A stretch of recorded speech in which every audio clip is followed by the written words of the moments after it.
Okay, now I'm going to start laying out my pattern pieces. Currently, I have my fabric on my table with the fold facing towards me. You can do it away from you or towards you. It does not matter, whatever really floats your boat.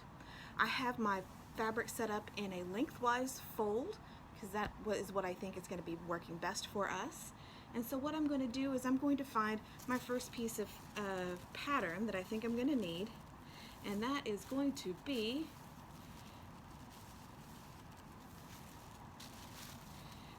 piece number 2. If we look closely at piece number 2 here, it says cut 1 on fold, and here is the marking that lets us know that it's on the fold. Very similarly on the pieces that I've cut for you guys, it does have the long half box with arrows pointing to the side that says on fold. So this is the side that I'm going to put on the fold. In order for this to make the most sense for me, I'm going to put this pattern piece on the far left side of my fabric because that's just the way I want to work today. So I'm just going to flip it over so that you can see that everything is backwards now. And I'm going to place this pattern piece right at the edge of my fabric on the fold. I'm going to hold it in place using some pattern weights that I have here in the shop. You can pin it down using the straight pins, or if you have a surface that you can pin into, you can use push pins. Just depends on what you have. So I have these lovely pattern weights, and it's just going to weigh it down so that it sits exactly where I want it to sit. Ooh, I'm a little off right there. Oh, I'll fix it in a second. So I'm going to go ahead and continue to put pattern weights down. Yay, pattern weights. And then one here. Ooh, I'm off there again. Okay, so now we need to move to the next piece. The next piece that I think makes the most sense is, I think, piece number 1, which is a side front, and we do need to cut 2, so we're going to put it on the other side of our fabric along the edge. Now, before we go any further, we can't just stick it on here and hope for the best. What we need to worry about is this thing called the grain line. And in order to figure that out, what we want to use is our handy dandy trusty ruler.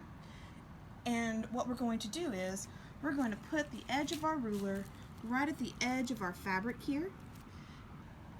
And we're going to put it at the edge, and we're going to look down here at the grain line. Well, it's just a little bit off, so that means I need to move my pattern piece so that it's directly on the line. Right now, this piece is on grain, so then I could put a couple of pattern weights down and hold it in place.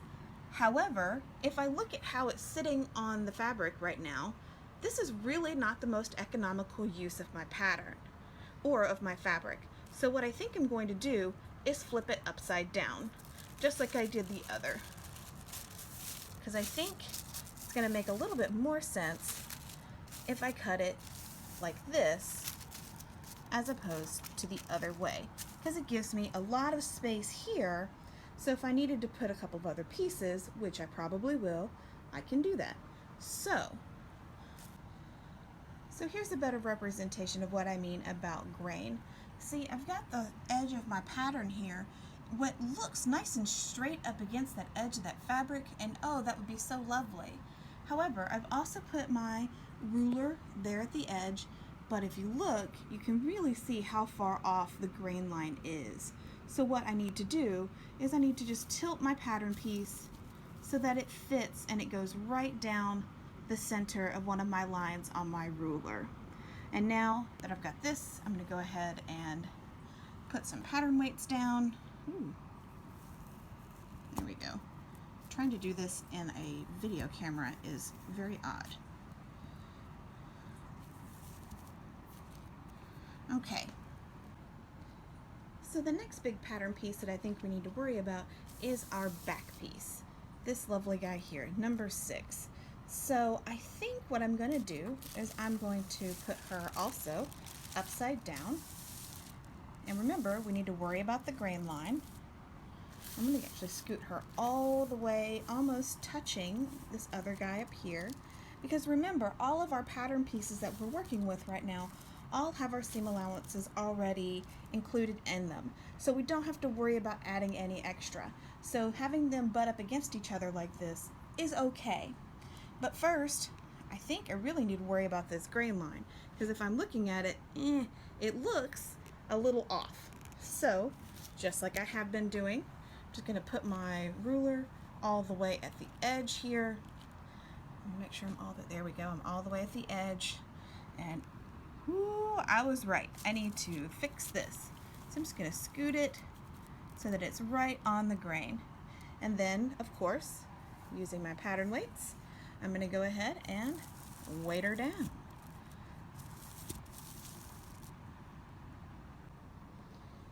Okay, so now I have 2 more pattern pieces that need to be cut out of this piece of 2-yard muslin. So, and those are number 3 and number 7. So I think number 3 is going to fit beautifully right here next to number 6.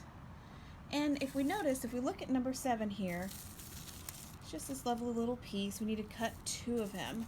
Well,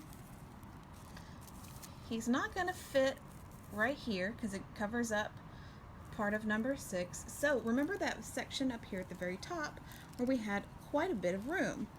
Guess what? Number 7 is going to go right in there. So we're going to go ahead and match up the grain lines and get these guys lovingly cut out, or actually I'm going to get them weighted and then we're talking about cutting. Actually, if I look here really closely, that is just not going to work.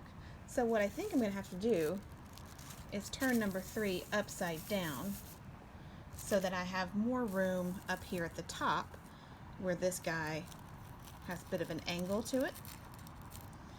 And that way there's a little bit more room in there for number 3 to live its life. Okay, so here is everything all nice and weighted down. So the next step that we're going to do is we're going to go ahead and cut this out.